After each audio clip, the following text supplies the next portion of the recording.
Aso baru selesai mandi. Di jarinya ada beberapa titik hitam.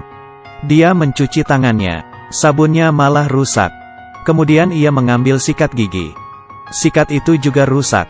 Apa-apaan? Dia masih menggosok. Tapi titik hitam itu tidak hilang. Aso berpikir sembari berbaring di ranjang. Apakah pada hari itu ia terkena sesuatu? Dan pingsan. Waktu seakan berhenti. Dia melayang di udara. Matanya berubah hijau. Lalu, ia terjatuh. Setelah Aso sadar, seperti tersambar petir. Rambutnya, seperti hidup. Menjadi berdiri. Tidak ada apa-apa, ia panas sendiri. Keesokan harinya bahkan lebih aneh.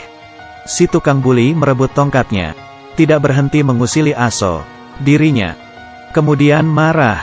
Mereka menginjak-injak Aso. Mengambil radio antik miliknya. Mengusilinya lagi. Jangan melihatku dengan tatapan itu. Kamu bisa mati. Si tukang buli ingin merusak radio Aso. Tapi diambil oleh seorang wanita. Dia mengalahkan si tukang buli. Mengembalikan barangnya ke Aso. Dia membawa Aso ke suatu tempat. Masih ada orang yang mau melawan.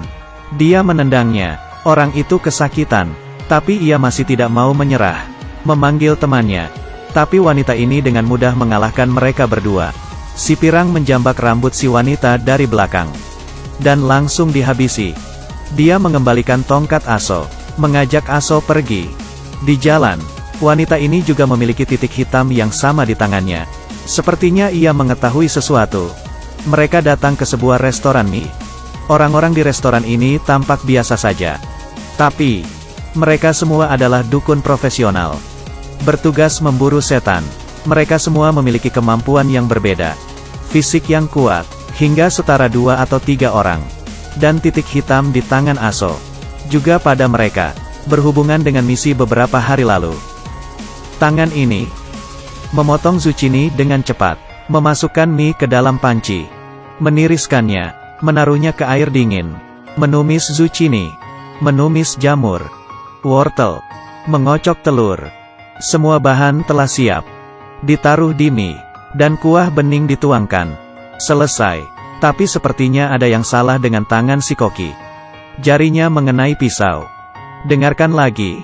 Ia mengenai tangannya lagi. Si koki ini memiliki usaha restoran mie yang sangat enak. Tapi sesungguhnya, karena fondasi dari si dukun ini, wanita yang kurus dapat dengan mudah membawa 4 keranjang air. Dan saat ini ia merasa ada setan kuat yang muncul. Mereka bertiga mengganti pakaian, tidak peduli soal toko, dan langsung pergi. Mereka menghubungi temannya. Mereka berpencar dan mulai memburu. Tapi setan ini terlalu kuat. Temannya terbunuh. Dan jiwanya masuk ke tubuh Aso. Orang di restoran mie berkata kepada Aso, mereka adalah dukun yang miskin. Dan titik hitam itu adalah pintu ke alam baka. Kemudian mereka ingin Aso bergabung.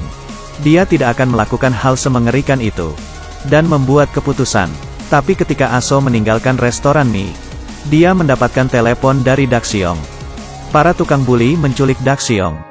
Aso yang pincang mempercepat langkahnya. Saat ia sampai, Daxiong sudah babak belur. Aso memberi usul, biarkan dirinya menggantikan Daxiong. Tapi si tukang buli tidak mau. Mereka ingin si wanita yang menghajar mereka kemarin. Si pirang menamparkan Aso. Kemudian Aso merasa ada kekuatan yang mengaliri tubuhnya. Dalam 3 detik, ia terjatuh. Si pirang marah kepadanya dan memukulinya. Aso muntah darah dan pingsan. Pada saat ini, 3 orang dari restoran mie muncul. Mereka mau membantu Aso. Setiap orang melawan 1 orang. Si paman menghajar seorang. Berhenti di depan mereka. Sekali pukulan, tulang si tukang buli patah. Setelah menghindari dari pukulan, sekali lagi, mematahkan tulang lagi. Dengan pukulan yang bagus, si pirang tidak bisa jatuh. Untuk mengajari mereka. Setelah beberapa saat, Bibi menyembuhkan tulang mereka. Dan menghapus ingatan mereka. Aso tersadar. Dia melihat dirinya kembali ke restoran mie. Kakinya yang pincang sudah sembuh. Yang disembuhkan oleh Bibi juga. Aso dapat berjalan dengan normal. Dia lari keluar restoran mie. Semakin cepat dan semakin cepat. lari di trek. Sampai ia menangis bahagia. Melihat mereka sudah menyiapkan mie.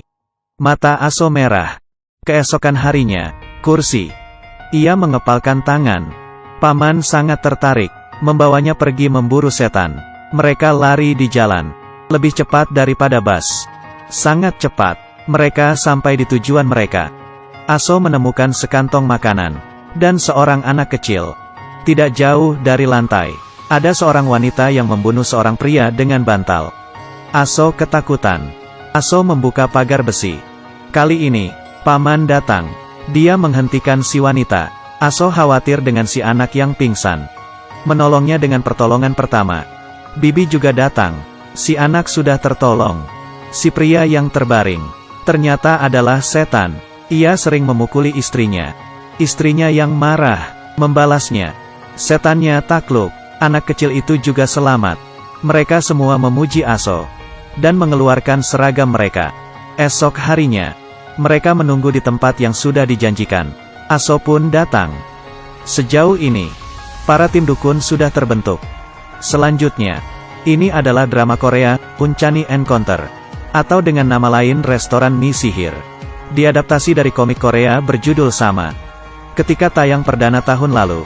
Membuat rating OCN terbaru. Sebuah kuda hitam yang tidak disangka-sangka. Sangat menarik untuk ditonton. Aku merekomendasikan kalian menontonnya.